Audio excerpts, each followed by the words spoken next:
Muted.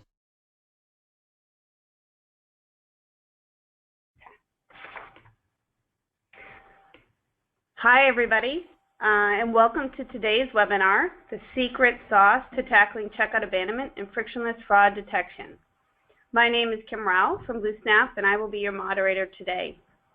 We're excited to introduce our two speakers for today's webinar, Don Bush from Kount and Scott Fitzgerald from BlueSnap. We'll be taking you through some key tips for increasing your conversions, the checkout abandonment problem and what you can do about it, and ways to make sure you're converting the right people. A few housekeeping items. All attendees have been muted to avoid background noise. And please use the chat functionality to submit a question throughout the webinar. The webinar is also being recorded and will be available after the event, and we'll send you an email. And with that, I'd like to turn it over to Scott Fitzgerald. Thanks, Kim. Hey, Don, how's it going today? We're doing great. Ready for a webinar.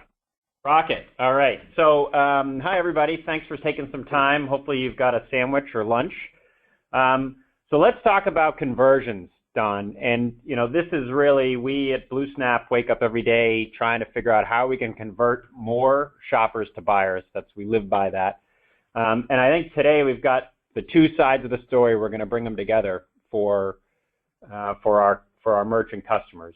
We've got the increasing conversions and how we really tackle that by solving the checkout abandonment problem. And then we've got how do we make sure we're actually converting the right folks. And, you know, I'm excited to talk about this, and I know you are too.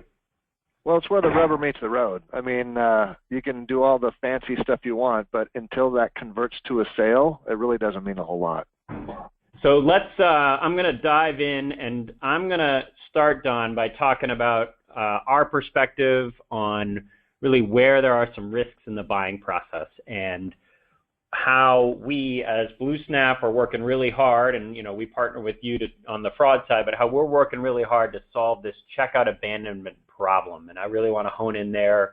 You know, there's a lot of talk and a lot of effort in the market around shopping cart abandonment, solving shopping cart abandonment.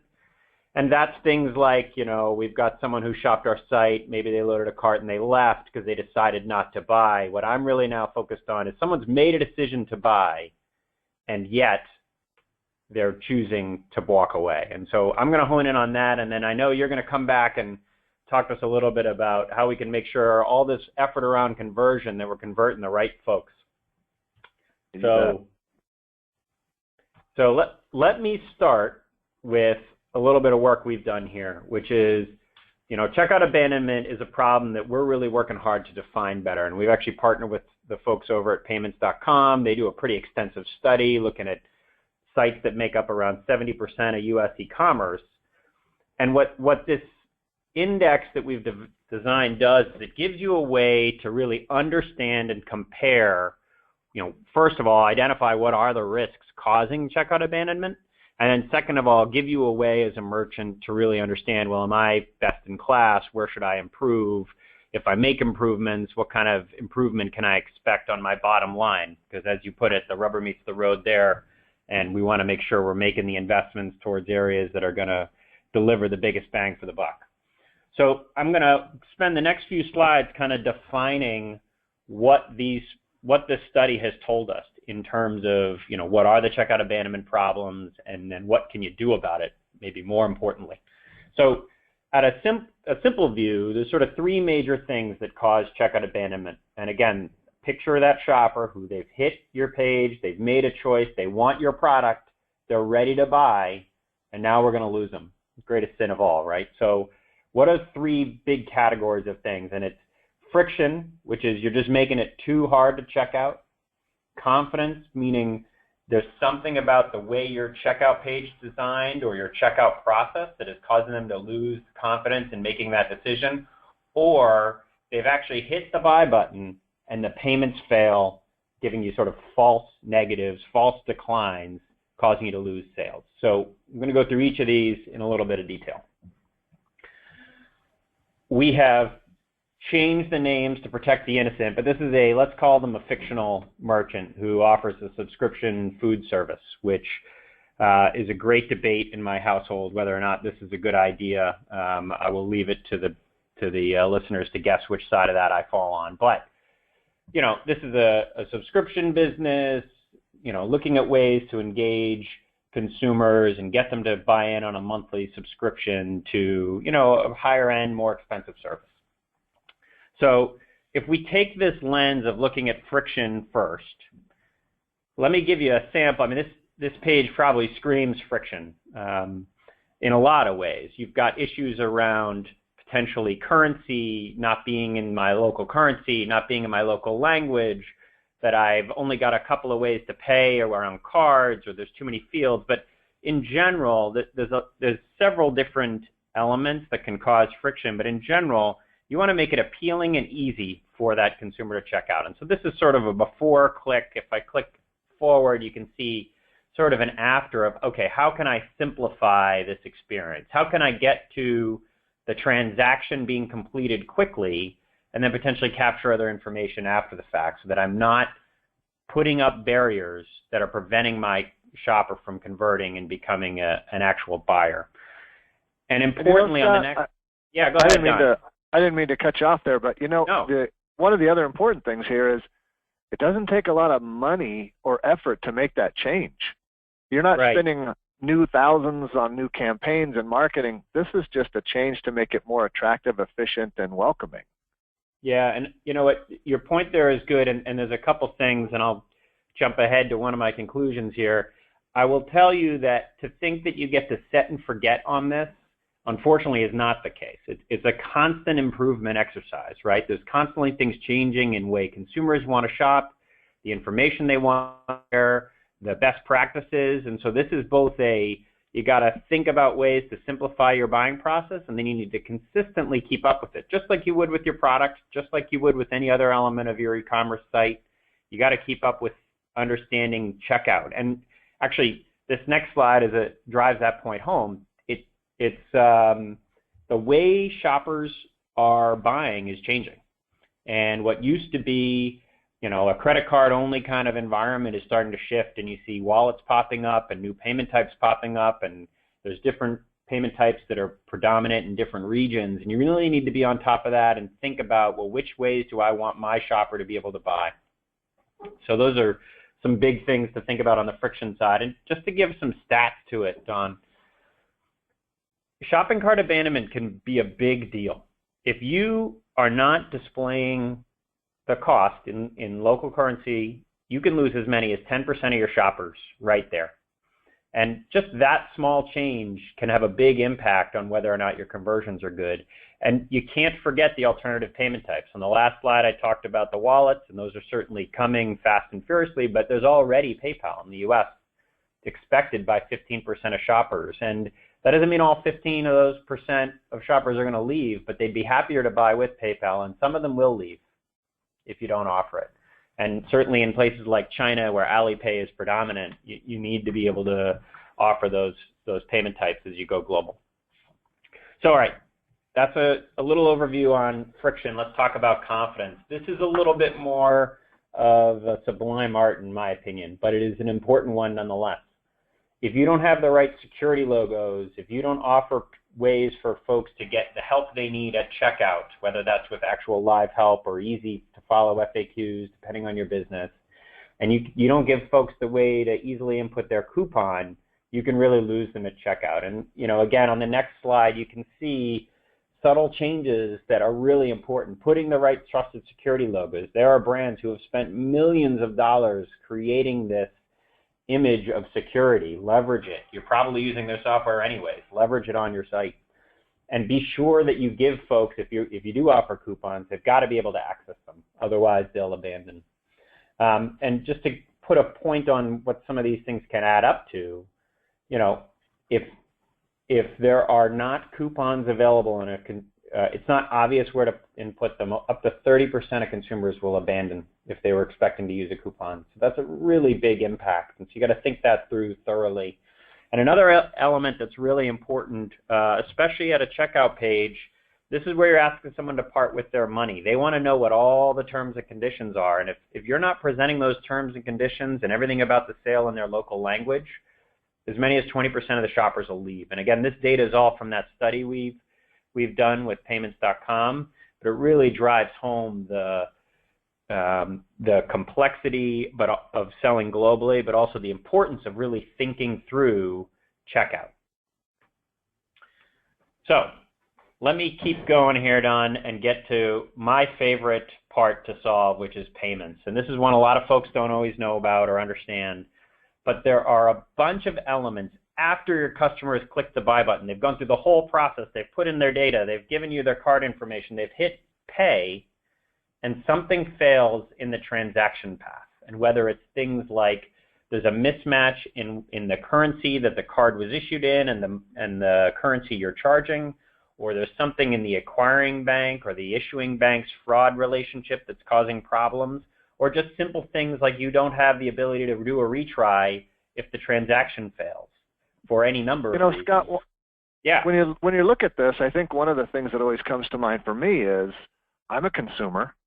If I don't have these things, if it's not easy for me, if it fails and it goes back and does something else, I get annoyed. I'm anxious about these things, and maybe there's a good chance I'm going somewhere else. I mean, as you think about your own experience, some of these things really, really ring true. Yeah, and the funny part is we've all become accustomed to card transactions going through. I mean, how often does a card not go through for you at the grocery store unless you really don't have the money, right? So the e-commerce world is more complicated. In the e-commerce world, there are a lot more fraud rules being put up because it's really the place where fraud is moving, which I know you're going to talk to us about in a minute. But if you don't have a sophisticated way to manage how payments are tried, retried, and attempted and routed behind your buy button, you can really lose a pretty significant percent of the sale. And to give you a sense, some of these things can be, let me give you some data. If you process payments locally, for example, Don, and what I mean by locally is if you've got shoppers coming to you from Europe, you want to process that transaction in Europe. You don't want that shopper's issuing bank to make it look like they're having to buy from the United States, because that could throw up some cross-border fraud rules or other kinds of charges. Doing that locally can save as many as 20% of your payments from going through that would have otherwise failed. And even simple things like having retry and fail over logic in place can really have an impact on the bottom line. So there's a bunch of steps we can take here to improve conversions, which is really what we focus on here all the time. But Don, you've kept me straight as we've been working together that it's not just about making sure you're converting shoppers, it's about making sure you're converting the right shoppers. So you're going to take us down, I believe, the dark world of what's going on in fraud and tell us how we can save ourselves, right? Let's make sure we convert the right guy. That's right. Not this guy here who's really scaring me a little bit. That's true. No, thanks, Scott. I appreciate it. And what I really like is most of the things that you've talked about seem to be somewhat common sense, and they're not difficult things to implement. Because really, this is the mission when you look at it. This chart here is the mission. You want to accept more orders from more people in more places than ever before while reducing risks and increasing sales. I mean, that's the mission. Convert those good customers into good sales. Next slide. And unfortunately, our environment's getting more difficult to do that. It's getting easier for the bad guys and harder for the good guys. As you start looking at what's happening online, especially as you mentioned, the e-commerce world, the mobile channels, they're making things more complicated. It's difficult to keep up with. You mentioned new payment types. In 2015, no less than 20 new payment types were advanced in the market. And so when you think about an online business trying to keep up with payment types and conversions and all this, well, fraud moves just as fast, sometimes faster. Let's go to the next slide. Yeah. It's pretty easy. Criminals want money, merchants have money. And, I know this is kind of I don't mean to be in your face, but it's really easy to take your money. There's so many things out there that make it easier for these guys to get a hold of that. Cyber attacks are up 76% in the U.S. alone, and many times you're on your own. You know, the local law enforcement can't help you. They've got their hands full. They don't have that expertise that is necessary to go out and prosecute these criminals. And what's happening is fraud is starting to move up the corporate ladder into the boardroom and becoming a board level concern. Let's go on. It's no longer, you know, very rarely do you find it's just this individual hacker and they're trying to cause mischief and stuff like that. But they're getting faster, better networked, and more sophisticated. The data that is out on the market today is unprecedented. You know, even the IRS was hacked, and of course that has everything in your life, and now it's got your medical information as well. Right. Universities are being hacked with student information. There's millions and millions, and in fact, one Russian cybercrime group was touting they had 1.2 billion records that they put out on the market. There's more tools. So Don, question on this too, because I'm looking on your slide here, and it talks about moving down the food chain. You know, a lot of times when I've thought of fraud, and you know, I've thought of guys like Target or TJ Maxx, the big card breaches we heard about. But are you saying here that this is becoming an issue at all levels of size businesses? It's no longer just for the big guys? You're absolutely right. You know, I'd say as little as 5 or 6 years ago, the big guys were probably the top targets. But as these cybercrime units and these fraudsters have gotten better, they find it just as easy to steal $1,000 from 1,000 merchants as $100,000 from, you know, 10 merchants. They automate it. They've got specialized tools, and they're getting quite brazen. We don't have time to go through it this morning, but about 15 minutes, I could show you 4 or 5 fraud tools on YouTube and some marketing advertisement to sell those tools, some training videos to how to use those tools. Because there are few prosecutions, they're pretty bold in what they do, and so they are moving down the food chain. They are going after the smaller folks that have fewer resources, fewer IT experts. They don't recognize what's happening. And then the last portion is that regulation is pushing them online. You know, last year we went to the chip and pin in the United States, which is arguably the second or third largest online market. And when we take all of the POS fraud that is being stopped by chip and pin or EMV, then those fraudsters don't retire. They don't give up. They don't say, gosh, it was a good run. They move. They change. They go online. Only they would. Yeah. We see the evidence of them moving online. So it's actually heightened what's happening online. Let's go to the next slide. This is what we see more often than anything. It's groups, and there are groups all over the world. You'll see them in Vietnam, and Jamaica, and Russia, and South America, and in the U.S. that are coordinating their efforts to network their efforts to steal from us. Next slide. This was a bit of a shocker that it would come out and be published like this, but Wired Magazine, I think it was last year or the year before, came out with this article that said, basically this little town in Romania, their #1 GDP is fraud. Wow. Think of it like this. Think of it in the 1700s, if you were a pirate, there were pirate havens, right? You could go to the certain island and they wanted pirates. Why? Because they spent money. They brought money into the economy. They bought and sold things. Same thing's happening in the 21st century, but it's cybercrime. These little dying communities, and this one happens to be in Russia, but they're all over the world. These little dying communities are going, gosh, if we just turn a blind eye to what's happening online, it's not hurting our citizens, but it's bringing money to the economy. And it really is starting to become a big issue. Next. So it's a legitimate business operation now. It's not some it's not the guy I picture in someone's basement. These are real businesses. Think of Al Capone. He went to certain communities and said, "Hey, if you let me do this, I'll pay you off." Right. And it's very successful for him, and it continues to work today.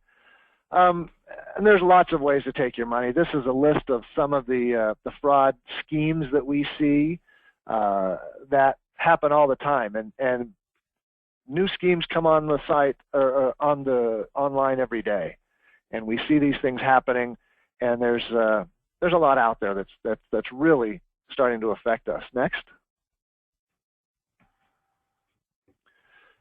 This is, I told you they're getting pretty bold. This is a website. Hey, 95% valid rate. They'll replace a bad card in 30 minutes. They have guarantees. They have refunds. They're starting to service their customers really, really well. Let's go to the next slide. Talk about an order form. Here's how to order some credit cards. Do you want certain zips or bins? Bank, city, state, country? Do you want a classic or a premium card? Do you want a debit or credit card? Do you want it to have do you want it to have a phone number?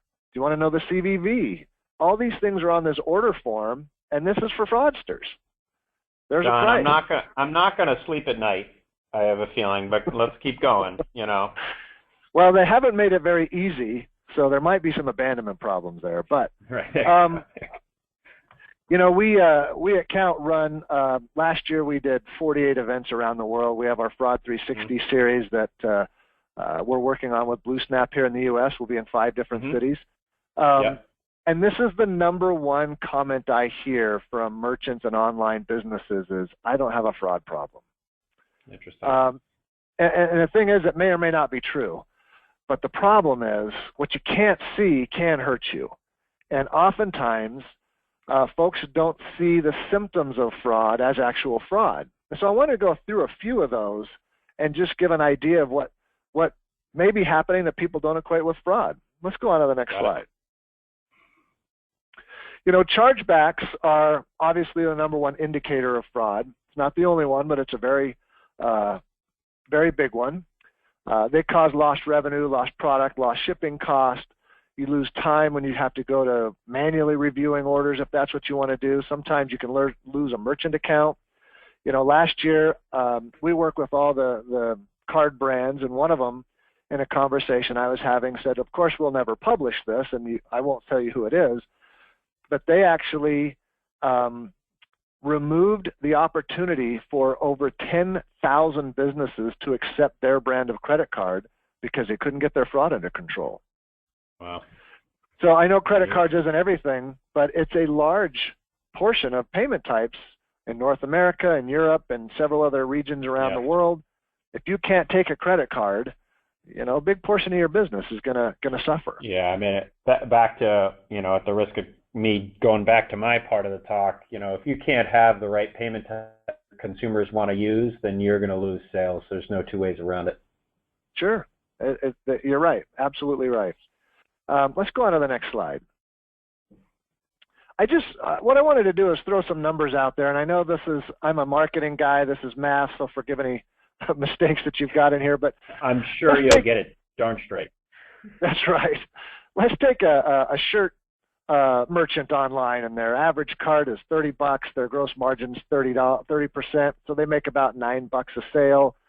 The cost of e-commerce fraud for every dollar lost costs the company about $2.33, and this is according to the LexisNexis True Cost of Fraud report that they do every year. Mm-hmm. And if you're doing that on a mobile channel, that cost is even higher. It's $3.34 a piece. What that means is, if you lose a sale and the cart value is $75 on an e-commerce site, you have to make 8 additional sales to replace the gross profit lost in that particular fraud loss. That's a big deal. When you start looking at how you cover costs and what fraud can do to the bottom line, it's a big deal. And sometimes that's unseen is what are the effects that fraud can have on a business. Let's go to the next slide. What are some of the things that are symptoms of fraud? And let's go through these really quickly as we go through it. Obviously, we've talked about chargebacks. We recommend that anybody has a chargeback rate over 0.5% or 50 basis points, they may have a fraud problem. Let's Jeff Foxworthy, you may have a fraud problem. if you look at that. Now that obviously varies.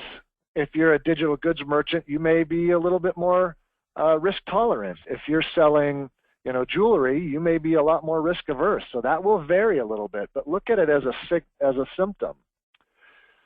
If you have a return rate higher than 1%, and let me explain what a return rate is. Mostly happens with digital goods. Let's say that I sold an ebook, and then I was looking at that order, and I went, gosh, this really looks fraudulent. I'm going to return their money, and maybe it'll stop a chargeback.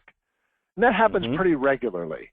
But if that happens more than 1%, you may have a fraud problem that needs to be addressed. Yep. A rejection or a decline rate. Some research out there says that on average in North America, about 2.7% of all transactions are declined due to the suspicion of fraud. Not that it's proven fraud, the suspicion of fraud. Yep. When you cross borders, let's say you're selling from the United States or the UK, that number jumps to about 7.8%. So what's happening is merchants are looking at these and saying, gosh, that looks too risky, I'm just going to reject it. If it starts to look like that, then you may have a fraud problem that you haven't identified, because we don't think rejection rate should be close to 1%, but if they're higher than that, certainly we want to look at that much more closely. Yeah, and I can tell you, Don, from our data and, both working with you guys and just in general, if you can't make sure you're giving all of your transactions the best chance to get through because you're worried about blocking them because you're not sure if they're fraud or not, you're losing sales. You got to be able to have confidence in your transactions that you're attempting.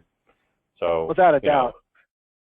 And just like you were talking about in some of the conversion things, when those don't convert, you're really turning away a good customer, a legitimate transaction, and it's what's called a false positive. It means you have turned away a good sale because it looks bad to you.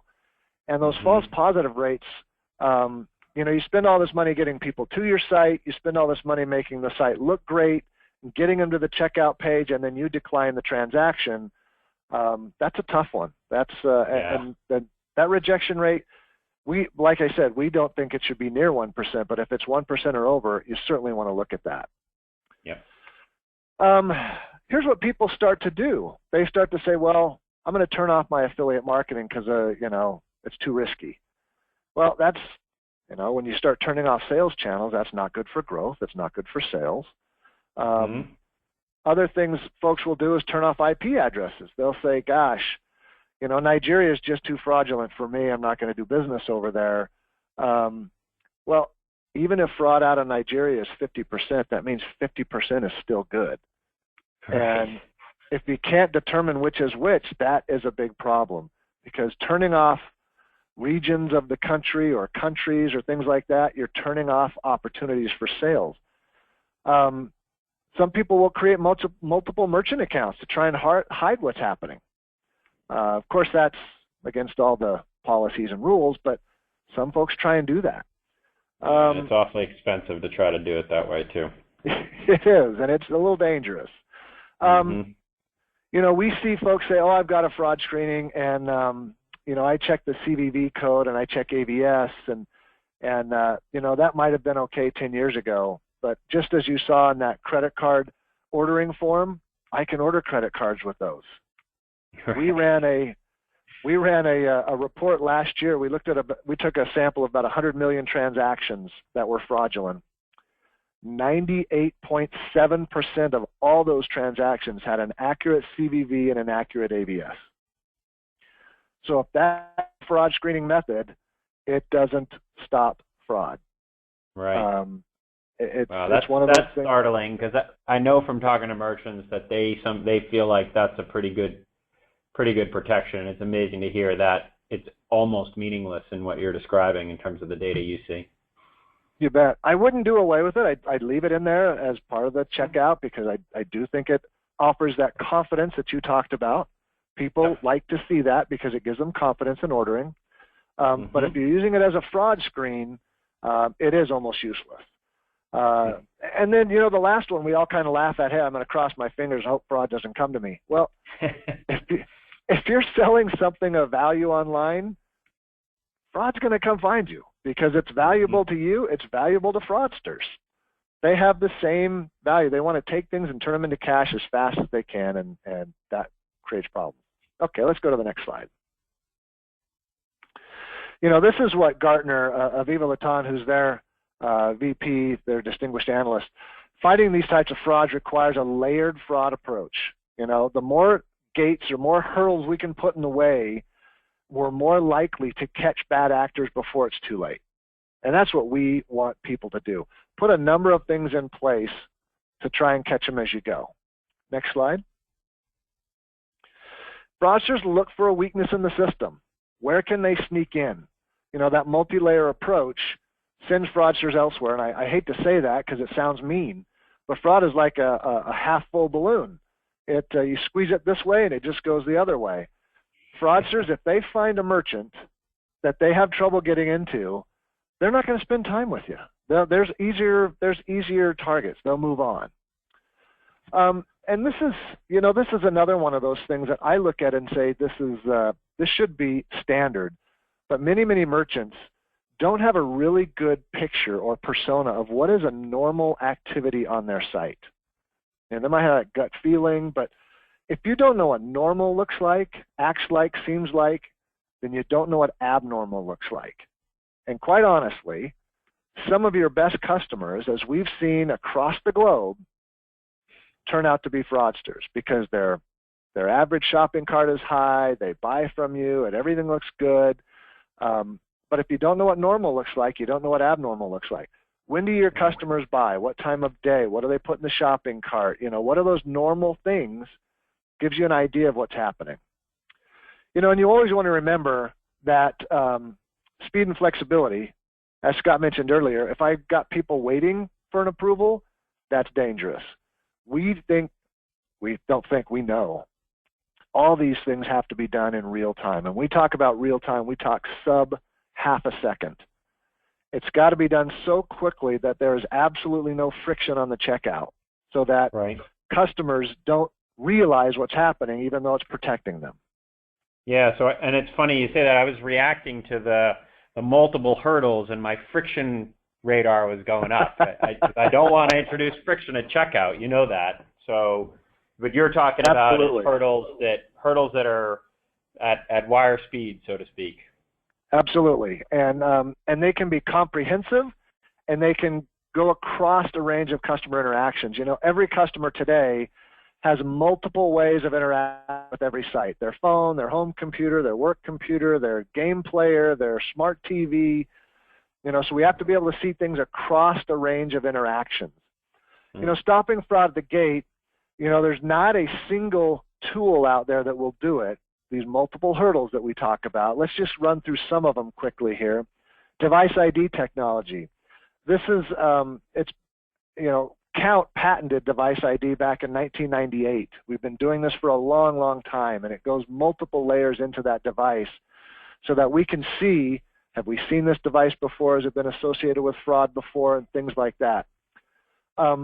Proxy detection. Where is that user really sitting?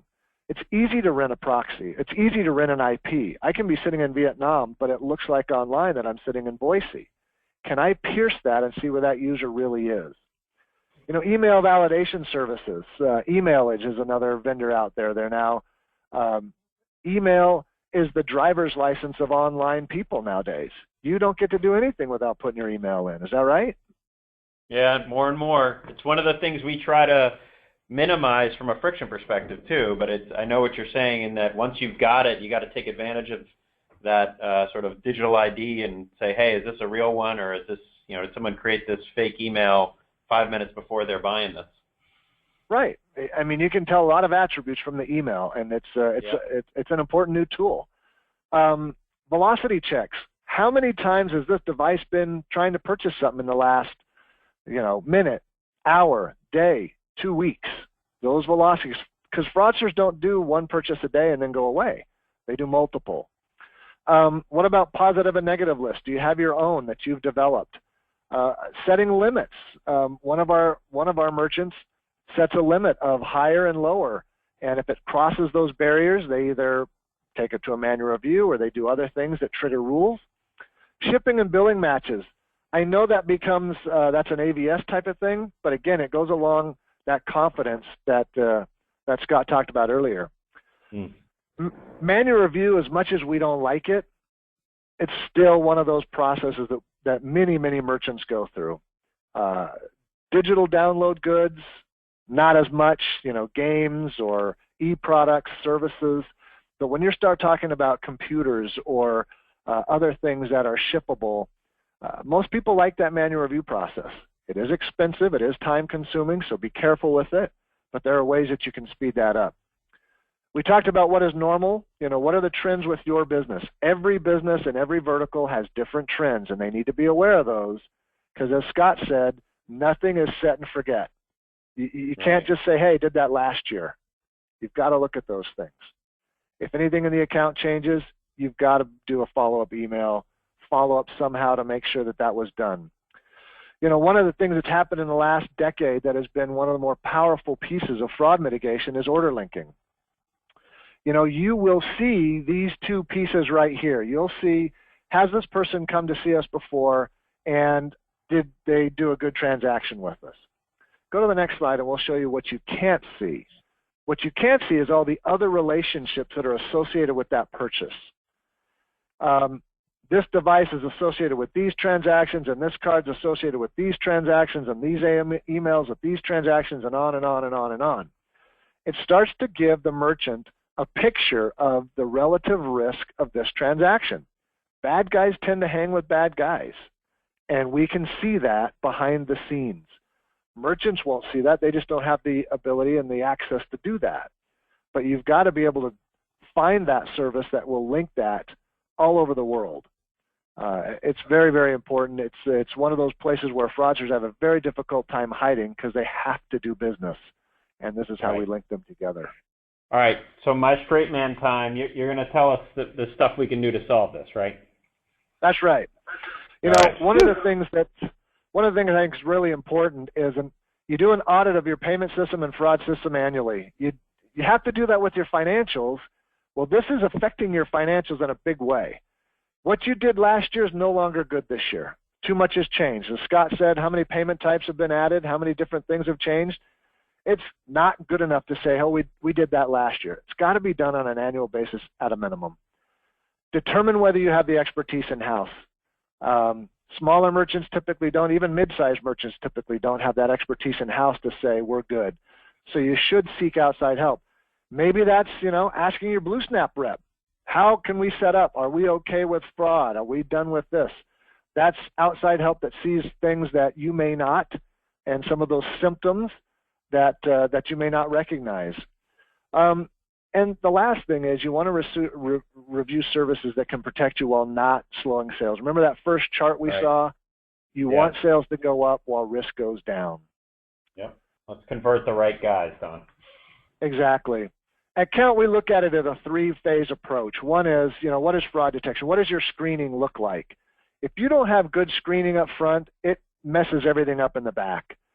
Secondly, what is the strategy that your business is up for? What is your tolerance for risk? What is your mission for expansion? Do you want to open the funnel as wide as you can at the top, or do you want to narrow that a little bit based on your product type and customer type? And then, of course, how does that fit into your overall operational management? It's got to fit into your system so it makes sense. And then the next slide just quickly runs through, the process. It goes from the consumer to the client. We run through, in that 300 milliseconds, we run through literally hundreds of reviews of data, statistics, artificial intelligence, and machine learning, and get that back to the merchant as quickly as possible and not cause that friction.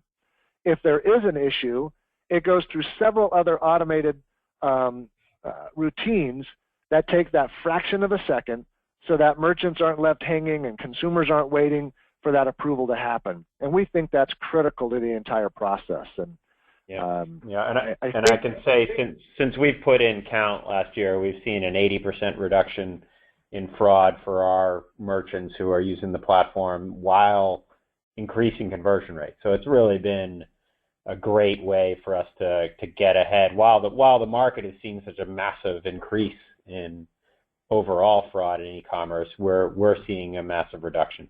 So it's been great. Great.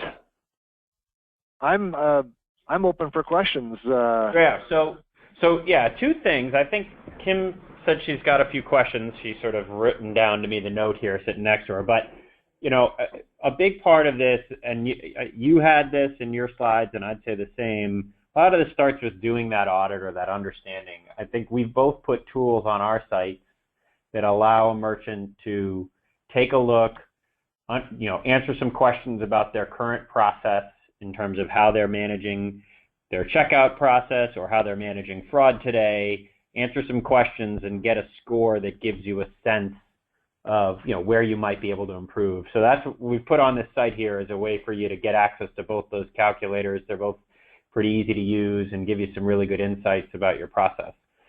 Yeah, Sam, yeah, go ahead, Don. I was just going to say the calculator we've got on there is similar. It will uncover some of those hidden costs. But if you put it in there, your information, and you fill out the form, it'll actually send you, I think it's about a 7-page PDF of the findings of that report, so that you can look at it and do your own research and go, hey, is this ringing true with what we're seeing in our business? It's pretty detailed, and you'll find out quite a bit there. Yeah, cool. So, Kim, I think you said we've had a few questions. If you want to fire them at Don and I, that'd be great. So the first question I have is, do you have to choose between higher conversion rates or stricter fraud rules? Well, Don, this feels like a good one for you because I'd ask the same question because I want to have the highest conversion rates possible. So what's your perspective on, is it an and or does it have to be an or? Absolutely not an or. Our tagline is boost sales, beat fraud. Anybody can beat fraud. Don't take orders online. You're done. You're beat it. But it doesn't make sense when you look at today's growth. When you look at mobile channel as it's growing and expanding the opportunity to get to customers, you absolutely want to be able to take more orders from more people in more places.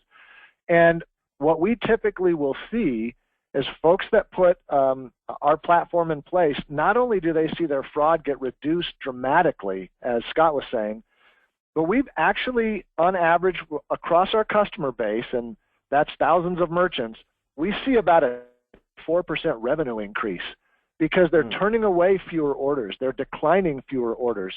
They're accepting things that they may have looked at and said, gosh, this looks sketchy to me, but when we look at the details in the background, we're like, no, that's just Don. I know he's from Boise, but he's in Sydney today because he's on business. That's why he's ordering from there.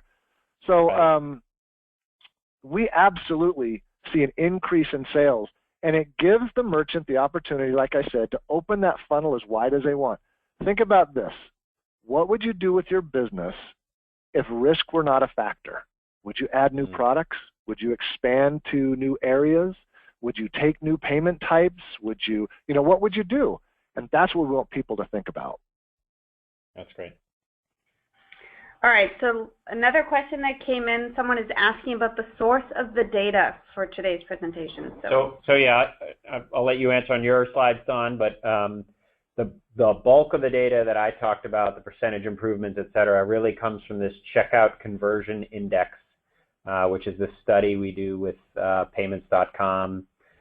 So if you'd like a copy of that, I think we've got an email address up right now. Just drop us an email and we can get you a copy of the index, the quarterly index update. We'll send you the most recent one that got updated in March, but it should give you a sense of the data and where the impacts are and where the challenges are, et cetera.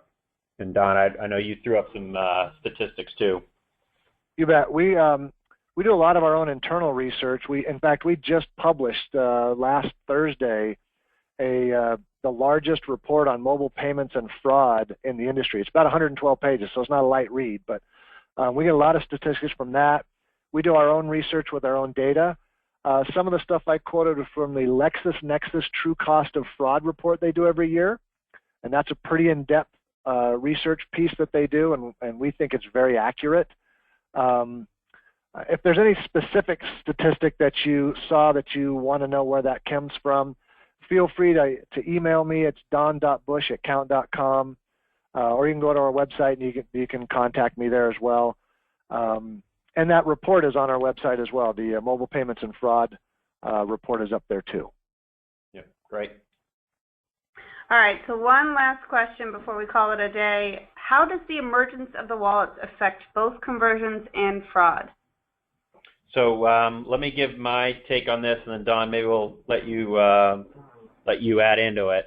You know, the wallets are going to be a great boon for reducing friction and improving confidence for shoppers. It's going to become a trusted way that I can make an e-commerce purchase and do so with the brands I'm used to, with the payment types I want to use, without having to enter real card data and personal information on the site.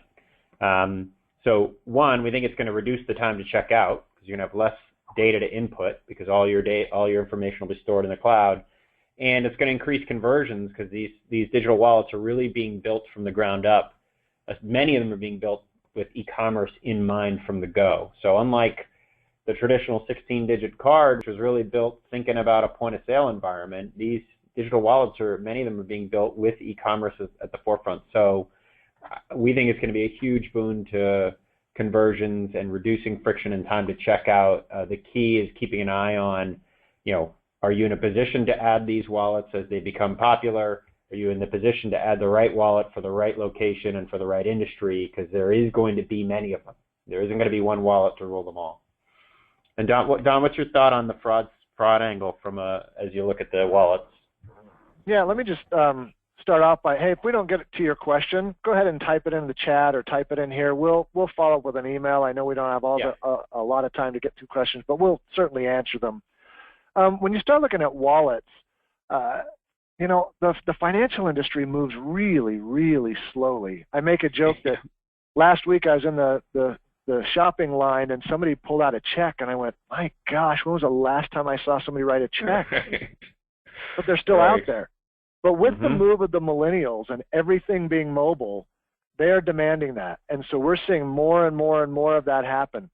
We think that mobile can be as protected as any other source of payment or payment method or type of transacting. But to date, our mobile survey report shows that fraud in the mobile channel is up. It's up about 45 or 50% higher than generic or legacy e-commerce. Yeah. But most of that is because merchants haven't taken the time to do the effort to put things in place. It doesn't have to cause any more friction. It doesn't have to delay things. It just has to be done. And that's where I come back and say what we did last year is not good enough for this year. Go through that and see where the holes in your system are so that you can patch them and make it easy for folks to do that type of business. That's great. Well, so Don, thanks so much for spending time with us today. And I'll reiterate what Don said. If anyone has questions we didn't get to, throw them in the chat. You can email this email address on the screen right now. Don gave you his email address. Mine is scott.fitzgerald@bluesnap.com, easy to reach. And thanks so much. And Kim, we got a recording we'll pull together on this, right? Yep, right. Recording will be sent out to everybody tomorrow with the slides. All right. So thanks, everyone. Have a great rest of your day, Don, and everyone else on the webinar. Thanks, guys. Appreciate it. Take care.